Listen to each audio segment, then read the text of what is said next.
Hello student, स्वागत है आपका जागृति क्लासेस लर्निंग ऐप पर। तो हम पढ़ रहे थे गाउस का नियम। लास्ट क्लास में क्या पढ़ रहे थे? गाउस का नियम। ठीक है। तो गाउस का नियम में अपन ने क्या किया था, इसका डेरिवेशन अपन ने इसको क्या किया था, एक्सप्लेन कर दिया था, डिराइव कर दिया था। क्या लाए थे अपन लास्ट क्लास में? गाउस के नियम की परिभाषा पढ़ी थी। सीधा आता है कथन, व्युत्पत्ति। व्युत्पत्ति थोड़ी कम आती है, ठीक है। कथन बहुत आता है, तो कथन तो रट जाना चाहिए, ठीक है। क्या लाए थे अपन इसका? पाई बराबर क्यू बटा एप्सिलॉन नॉट। लास्ट क्लास में ये आ गया था, आ गया था। यहाँ तक किसी को कोई तकलीफ नहीं है? आगे बढ़ ले भाई सारे। ठीक है, इधर देखो।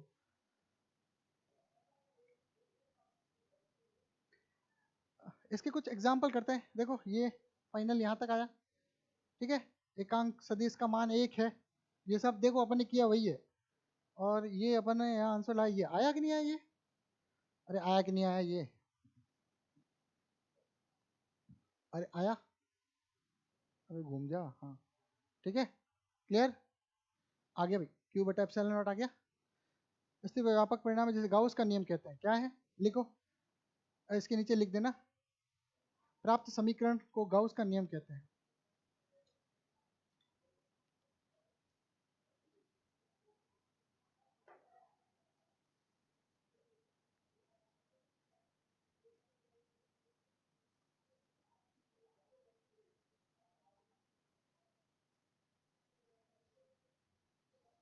ठीक है, ये लिखो नोट करके। ठीक है, या इसके नीचे लाइन से लिखो, नोट करके लिख दो। इस नियम से यह उपलक्षित होता है कि यदि किसी बंद पृष्ठ द्वारा कोई आवेश परिबद्ध नहीं किया गया है तो उस पृष्ठ से गुजरने वाला कुल फ्लक्स क्या होता है?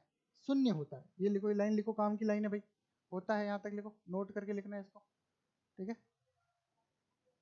ठीक है, ये 200 रुपये का नोट मान लो भले। ठीक है, यहाँ विद्युत क्षेत्र एक समान है तथा यहाँ तक हो गया। आगे अपन इसको पढ़ते हैं लाइन टू लाइन। ठीक है, आगे मैं एक्सप्लेन करता हूँ आपको। लाइन लिख लो।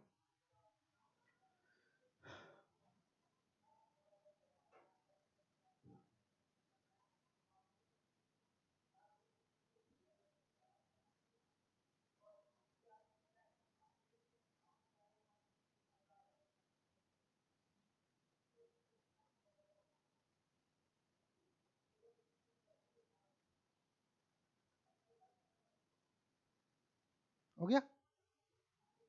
करो करो, जल्दी करो।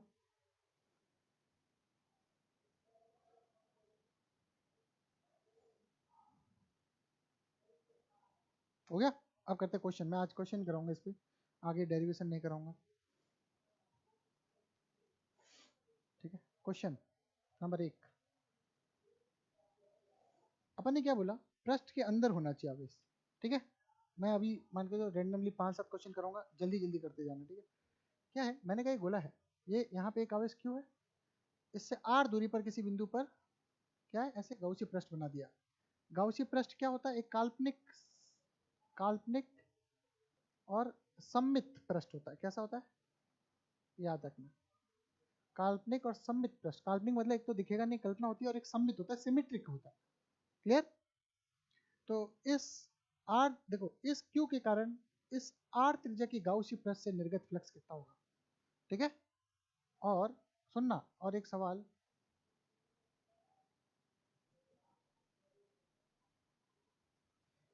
प्रदर्शित चित्र में आवेश क्यू के कारण, आवेश क्यू के कारण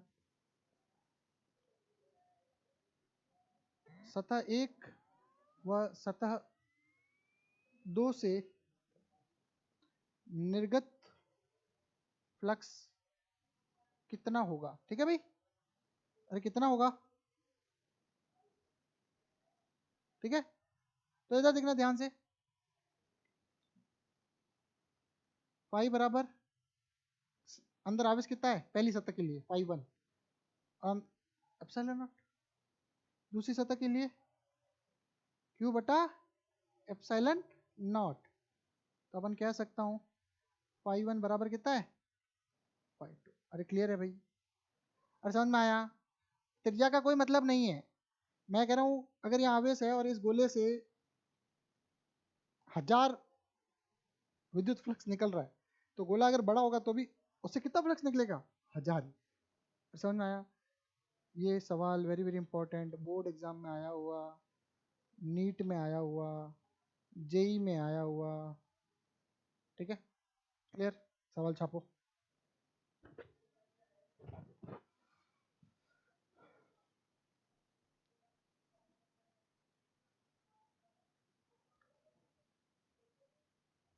हो गया?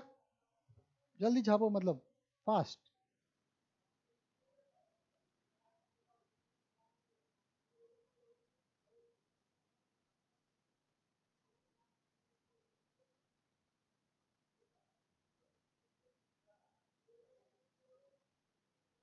समझ में आया? इसका मतलब आकार आकृति पे निर्भर नहीं करता। ठीक है भाई, नोट। विद्युत फ्लक्स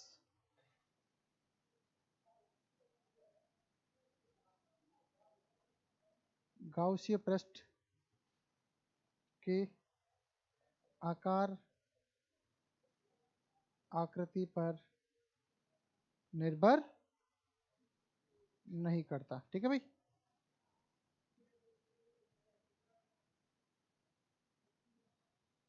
इसका मतलब तो ये बात हो गई। मैं कहूँ कि ये आवेश क्यों है, सुनते जाना। दूसरा सवाल, इसके ऊपर अगर मैंने गाउसी पृष्ठ ये वृत्त बनाया आर त्रिज्या का, और एक एक घन बनाया ए भुजा का, इसके केंद्र पर मैंने क्यू आवेश रखा, तो इन दोनों स्थितियों में निर्गत, इसमें अगर निर्गत फ्लक्स फाई 1 है और इसमें निर्गत फ्लक्स अगर फाई 2 है, तो दोनों का अनुपात क्या होगा? बराबर होगा, एक होगा दोनों का अनुपात। और समझ में आया कि नहीं आया? ये दूसरा सवाल, क्वेश्चन नंबर 2। ठीक है, मेरे को खुद को पता नहीं चलता मैंने लिखा क्या। विद्युत फ्लक्स गाउसीय पृष्ठ के आकार आकृति पर निर्भर नहीं करता।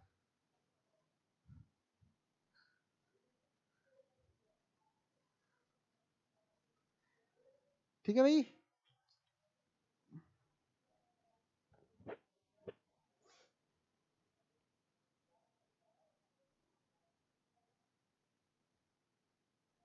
ठीक है, बढ़े आगे।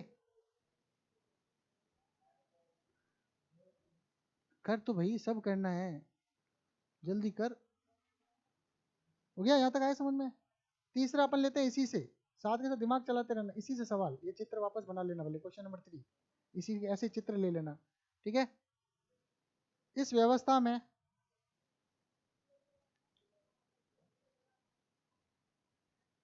घन के, इस व्यवस्था में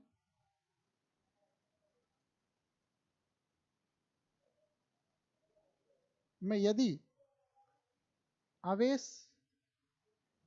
घन के केंद्र पर हो, कहाँ हो? केंद्र पर हो,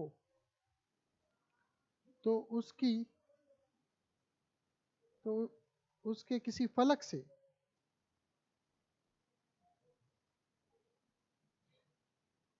निर्गत फ्लक्स कितना होगा?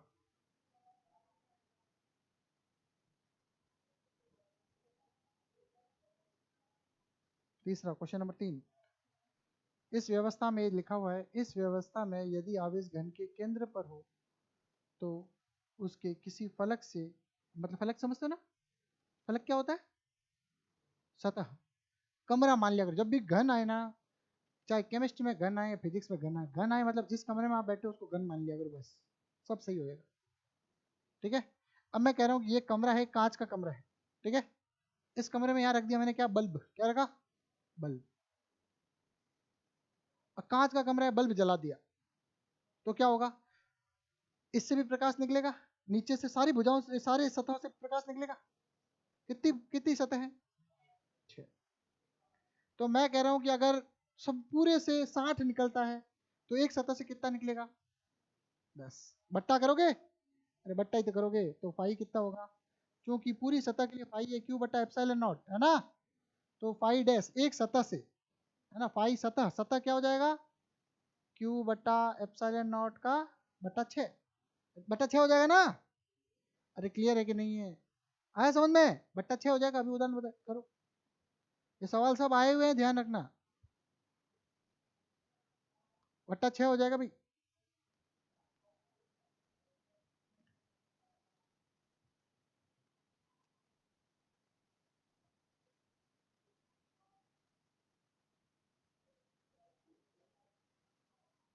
ये बट्टा वट्टा के हिसाब से कब निकाल सकते हैं? जब आवेश कहाँ रखा हो? केंद्र पे, सिमेट्रिक रखा हो। बात आ रही समझ में? और एक सवाल और बनाते हैं, क्वेश्चन नंबर 4।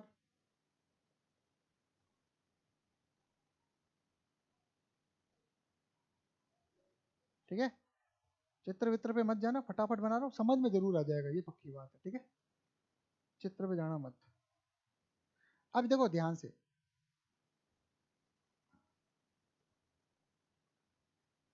एक आवेश Q इस व्यवस्था में, आवेश Q घन के एक किनारे पर सम्मित रखा हुआ है, तो घन से निर्गत कुल फ्लक्स कितना होगा? बताओ भाई, घन से निर्गत कुल फ्लक्स कितना होगा?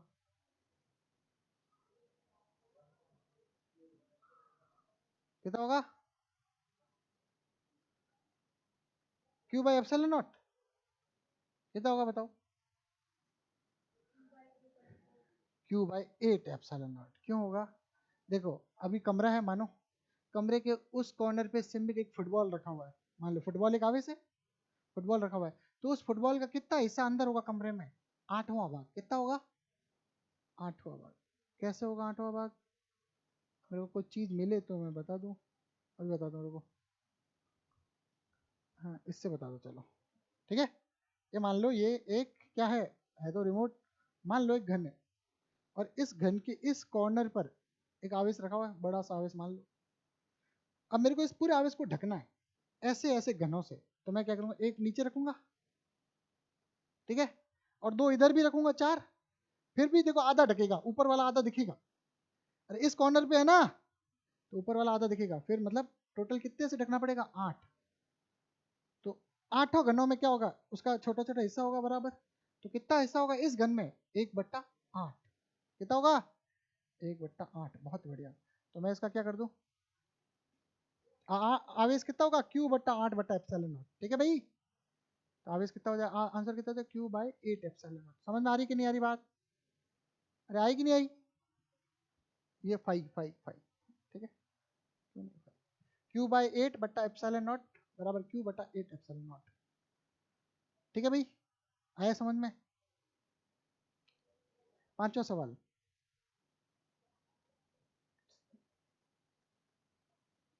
इधर आ रहा है ना समझ में?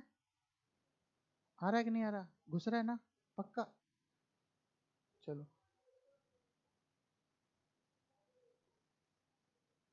ये क्या है? एक वर्ग है। क्या है?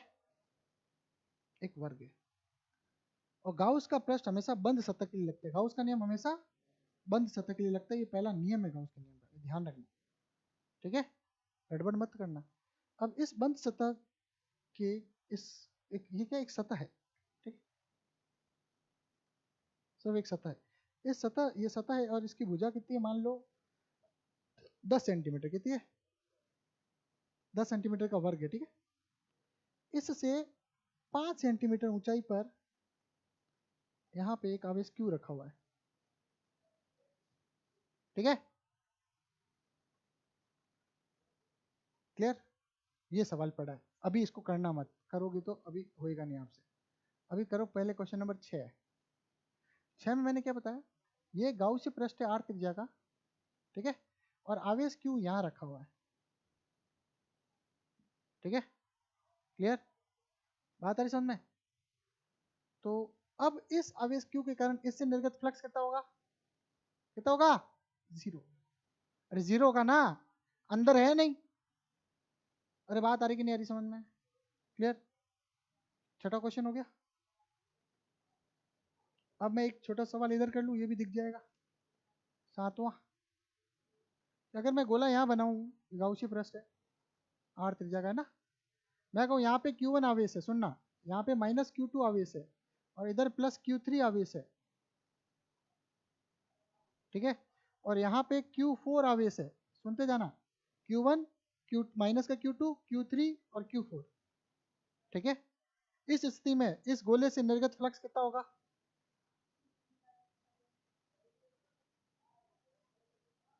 क्या होगा? तो पहले समेशन क्यू निकालेंगे, अंदर वालों का समेशन क्यू कितना होगा? Q4 माइनस Q2, कुल आवेश कितना है गोले के अंदर परिबद्ध? Q2 माइनस का है, Q4 प्लस का, तो Q4 माइनस Q2। अब अपना फॉर्मूला लगाएंगे, क्या लगाएंगे? समेशन क्यू मतलब Q4 माइनस Q2 बट्टा बाहर वालों का कोई रोल। अरे बात आ रही कि नहीं आ रही समझ में? क्लियर? अब आ जाओ इस सवाल पे, इसका आंसर कैसे निकालेंगे? कितना आएगा? कुछ आएगा, जीरो आएगा, क्या आएगा बताओ, जल्दी बताओ।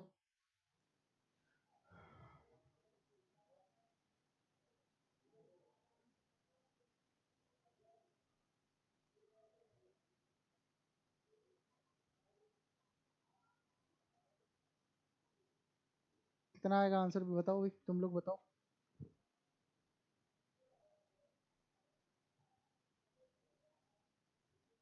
जीरो? अरे जीरो क्यों आएगा भाई? मैं कह रहा हूँ चलो ये कमरा है ही नहीं, इस कमरे में मैंने सिर्फ फर्श फर्श बना रखा है, फर्श कांच का है, और मैंने यहाँ बल्ब जला दिया, तो उस नीचे वाले कांच से कितना प्रकाश जाएगा? नहीं जाएगा कि प्रकाश जाएगा ना? तो क्या करेंगे इसके लिए? अपन मान लेंगे कि पूरा बंद है और उसमें से फिर एक सतह का निकाल लेंगे। अरे बात आ रही कि नहीं आ रही समझ में? मेरी चीज समझ में आ रही कि नहीं आ रही? मैं क्या बोल रहा हूँ भाई? पूरा पहले कमरा था, सबसे जा रहा था, ठीक है, अब नहीं है तो क्या है, कहीं भी जा रहा है, मुझे क्या करना? मुझे तो इस सतह से मतलब है, इस सतह से कितना जाएगा? अगर ये पूरा घन होता तो उसकी एक सतह के बराबर जाता। चीज आ रही समझ में? तो मैं क्या करूंगा, इसको मानूंगा घन। क्या मानूंगा? घन। अब इसका ऐसे घन मेरे से बनेगा नहीं, ठीक है, मान लो कि ऐसे, ठीक है, ऐसे कुछ घन बन गया। क्लियर? अब मान लिया काल्पनिक, ऊपर वाला घन क्या है? काल्पनिक है, ठीक है। तो अब मैं अगर इससे निकालूंगा तो आंसर क्या आएगा मेरा? पाई बराबर क्यू बटा एप्सिलॉन नॉट। और कितनी सतह है? एक। अरे ठीक है, एक सतह से तो जा रहा है, बट्टा 6 हो जाएगा। फिर होगा कि नहीं होगा? यही वाला तो है सेम टू सेम केस। कहाँ गया? हाँ यही, ये वाला केस है। इसमें मैंने पूरा घन पहले बना लिया था, तो आपसे पूछा तो आपने कहा सर क्यू बटा एप्सिलॉन नॉट इंटू 6 या 6 एप्सिलॉन नॉट कहा था। और अब यहाँ पे क्या, एक ही सतह थी, तो फिर आपसे आपने क्या किया? घन बना लिया। या तो एक ही करना है ना, ये बुक का क्वेश्चन है, ध्यान रखना, बुक का है। मेरी बात समझ में आई कि नहीं आई? बैठा बैठा ना? अरे क्लियर है कि नहीं? पूरा घन दे दे या उसकी एक सतह दे दे, बात तो वही है, अपने को निकालना एक सतह का ही है। पूरा घन दे दे तो ही काम की एक सतह ही है, और अगर सिंगल दे दे, और अगर क्या होता है कोई अधूरा डायग्राम बना हुआ होता है, तो अपन उसके लिए गाउसी पृष्ठ पूरा बनाते हैं, ठीक है, फिर अपना कॉन्सेप्ट लगाते हैं, फिर जितने में निकालना होता है अपन निकाल लेते हैं, ठीक है। इतने सारे एग्जाम्पल बता दिए, ये क्वेश्चन आते हैं पेपर में, ध्यान रखना, ठीक है। करो इसको, करो जो भी लास्ट इधर उधर मैंने लिखा है, 6-7 एग्जाम्पल तक लिख लो एक बार।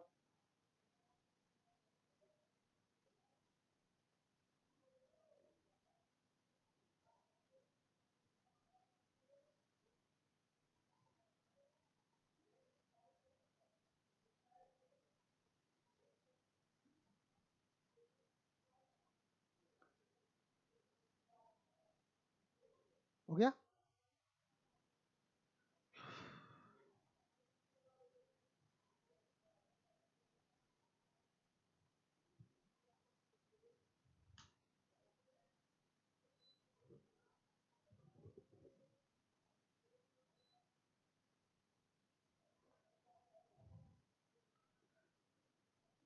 ठीक है भाई, यहाँ तक क्लियर है सबको?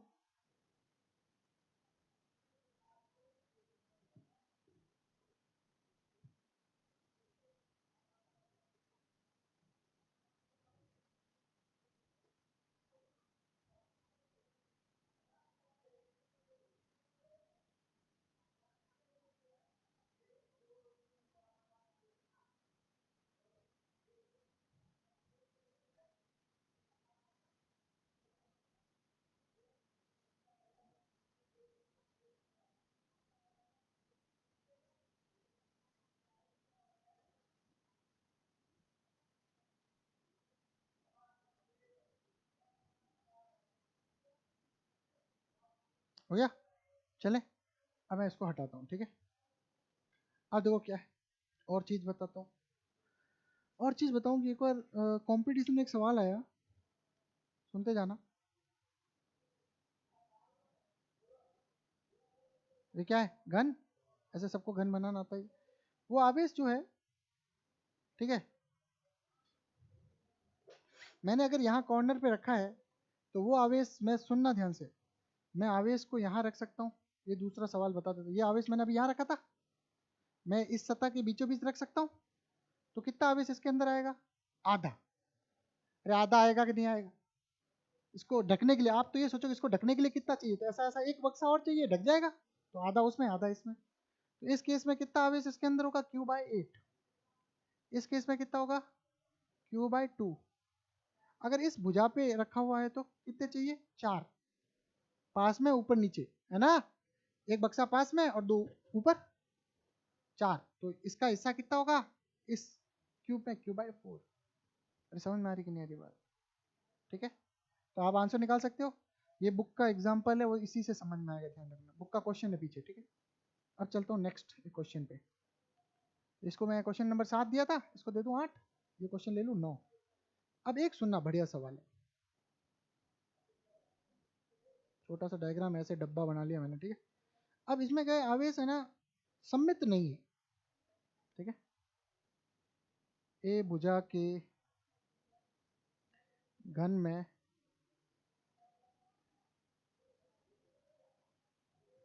आवेश Q चित्रानुसार रखा गया है।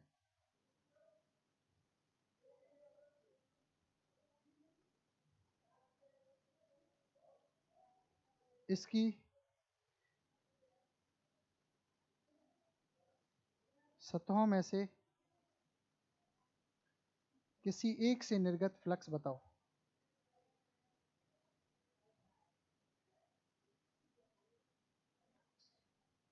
अरे बात आ रही कि नहीं आ रही समझ में? ठीक है, ठीक है, यहाँ लिख देता हूँ नोट, Q केंद्र पर नहीं है, Q केंद्र पर नहीं है, तो क्या होगा आंसर? ठीक है, आंसर क्या होगा बताओ? नहीं निकाल सकते, क्या होगा आंसर? क्या होगा? क्यों नहीं निकाल सकते? क्योंकि वो सिमेट्रिक तो है नहीं। अब मैं कह रहा हूँ कि इसी कमरे में बल्ब अगर मान कर इधर मैंने लगा दिया, तो अब मैं कह सकता हूँ कि सभी दीवारों में से समान प्रकाश जाएगा? नहीं कह सकता ना, पास वाली दीवारों से ज्यादा जाएगा। समझ में आ रही मेरी बात? अगर बल्ब यहाँ जल रहा है तो क्या होगा, 1 2 3, इन 3 दीवारों से ज्यादा जाएगा, उन 3 दीवारों से कम जाएगा जो दूर है। अरे बात आ रही नहीं? तो सिमेट्रिक नहीं है, इसलिए अपन ऐसे को बराबर नहीं निकाल सकते।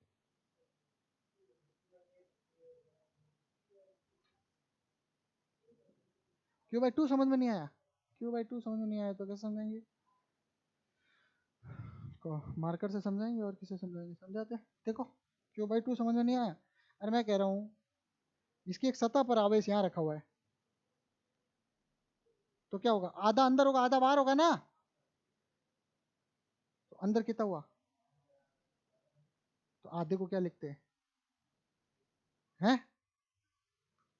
चलो हटा दूं, लिख लो जल्दी से, इसको लिख लो एक बार। कैसा भी सवाल मिल सकता है, अभी कितने अपने 8 9 केस कर लिए, एक आधा कोई और कर लेंगे, हो जाएगा अपना 10।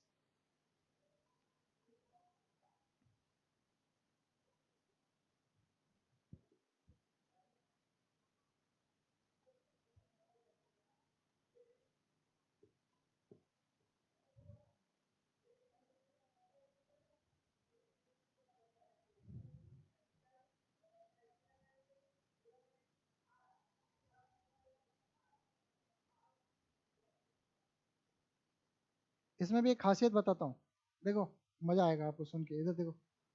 मैंने कहा था एक भुजा पे, ठीक है, तो भुजा पे अगर कोई आवेश है तो कितने कमरे चाहिए भाई?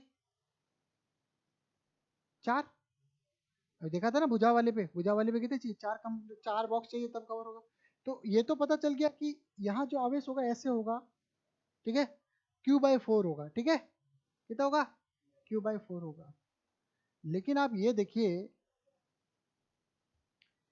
कि इसके करीब जो दीवारें होगी, इसके मान के चलो मैंने यहाँ रखा, तो देखो इससे प्रकाश तो सीधा सीधा निकल जाएगा, और इसके करीब ये वाली दीवार, इससे प्रकाश सीधा सीधा निकल जाएगा, तो इससे तो फ्लक्स गुजरेगा ही नहीं। अरे बात आ रही कि नहीं आ रही समझ में? अगर ऐसा पूछ लेना कि भाई किस किस दीवार से जीरो जाएगा, ऐसा एक सवाल बुक में है, राजस्थान बोर्ड में भी था, इससे सीधा सीधा निकल जाएगा। और देखो इससे क्या होगा, प्रकाश निकलेगा। मैं कह रहा हूँ, सुनना, मैं कह रहा हूँ बल्ब यहाँ है, अभी दीवार से समझा सकता हूँ अच्छे से, यहाँ से बल्ब चमक रहा है, बल्ब का, तो आप बताओ उस बल्ब से जो प्रकाश निकलेगा इस दीवार के लंबवत गुजरेगा क्या? अरे इस दीवार के तो समांतर निकल जाएगा। और फ्लक्स तो कब होता है, जब लंबवत गुजरता है, तो इससे तो लंबवत गुजरेगा ही नहीं, तो ये दीवार बाहर हो जाएगी, आउट। दूसरा, ये दीवार आउट हो जाएगी। अरे बात आ रही कि नहीं आ रही समझ में? जिसमें वो होगा वो दीवार क्या हो जाएगी, आउट हो जाएगी, बाहर हो जाएगी। तो कितनी दीवारों से निकलेगा फ्लक्स अगर पूछा जाए तो 4। अरे बात आ रही कि नहीं आ रही समझ में? ये सारी चीजें किताब के सवाल है, मैं मन से नहीं बता रहा, ये आए हुए सवाल है और किताब के अंदर है, ठीक है? क्लियर? इतना सोच सकते हो कि नहीं सोच सकते हो? ठीक है, इतना सोचना आना चाहिए, बैठा दिमाग में बैठा। अब मैं कह रहा हूँ चलो, ये इस पे, इसके इसके सेंटर पे है, बीचों बीच, आधा बाहर आधा अंदर, तो आप बताओ उस आधे के कारण इस दीवार, ऊपर वाली दीवार से फ्लक्स गुजरेगा क्या? वो समांतर हो जाएगा उसके, और फ्लक्स के लिए तो क्या होना चाहिए, लंबवत। चीज समझ में आ रही कि नहीं आ रही है?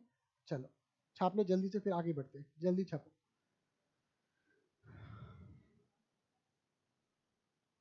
ये पूरा दिमाग का काम है, ध्यान रखना, बहुत दिमाग चाहिए होता है गाउस के नियम में, ठीक है? सवाल क्या आता है ये मैं बता देता हूँ। ऐसा कोई सवाल आ जाएगा जो मैंने पहला पहला बनाया था ना, वो सवाल बहुत बार आया हुआ है, ये ध्यान रखना। एक और सवाल, 10वां सवाल याद आ गया, ठीक है? याद आ गया तो अपन छाप लेते हैं।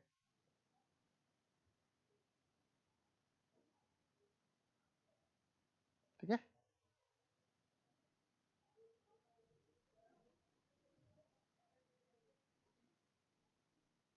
यदि आर त्रिज्या के इस गाउसीय पृष्ठ में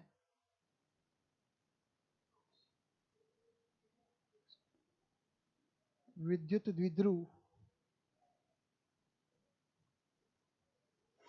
+- 3 माइक्रो कूलम रखा हुआ है, जिनके बीच रखा हुआ है, इतना ही लिख लो,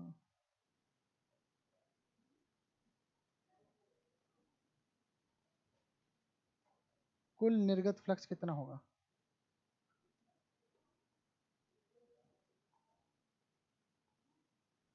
इस गोलीय पृष्ठ से निर्गत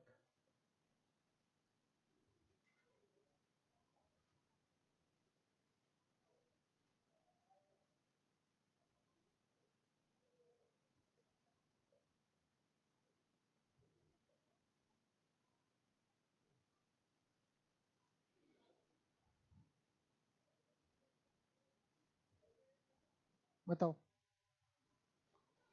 बताओ और बताओ, जल्दी बताओ, ये बोर्ड परीक्षा में आया हुआ है, क्या होगा बताओ?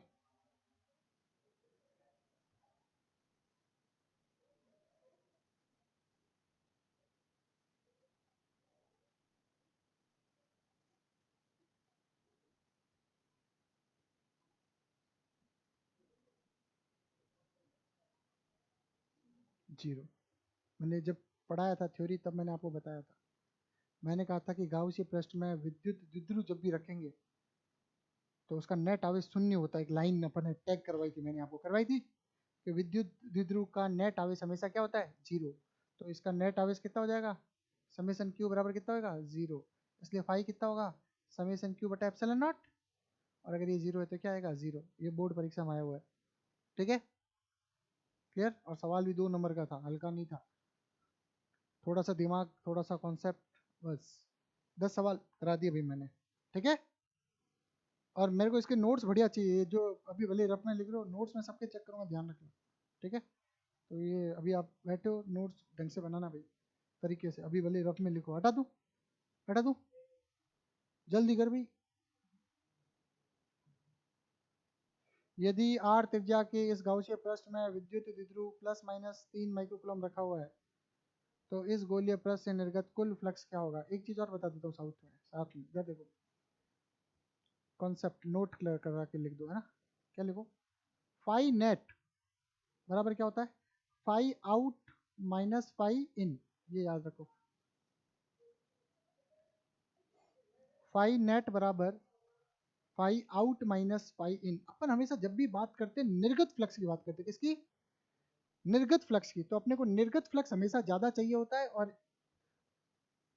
क्या कहते हैं उसको, आउट और इन जो आने वाला, ठीक है। तो निर्गत फ्लक्स अपने को ज्यादा चाहिए होता है, क्लियर। और निकलने वाला फ्लक्स वो होता है निर्गत फ्लक्स। और इनकमिंग फ्लक्स क्या होना चाहिए, कम होना चाहिए। तो जब भी मान के चलो फाइव नेट पूछा है, तो मान के चलो 10 निकल रहा है और 3 आ रहा है, तो नेट कितना हुआ, 7। तो कुल निकल कितना रहा है, 7। अपन हमेशा निर्गत फ्लक्स की बात करते हैं। निर्गत फ्लक्स कब आएगा, जब निर्गत ज्यादा होगा, ठीक है, फाई आउट ज्यादा होगा, ठीक है भाई। तो फाई आउट माइनस फाई इन, ये हमेशा ध्यान रखना, कभी कभी इससे रिलेटेड सवाल भी आते हैं, ठीक है। अब मैं पूछूं एक, चलो एक चीज पूछता हूँ, एक सवाल।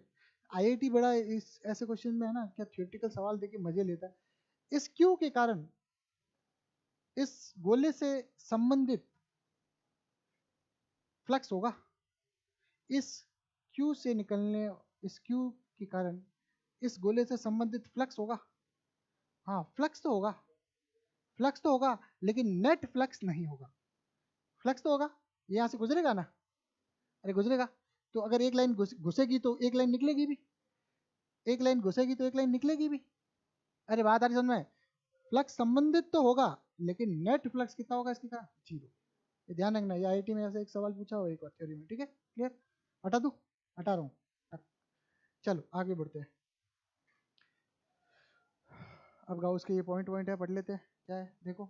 गाउस नियम प्रत्येक बंद पृष्ठ चाहे किसी आकृति या माप कुछ भी हो के लिए सत्य है, बताया, ठीक है।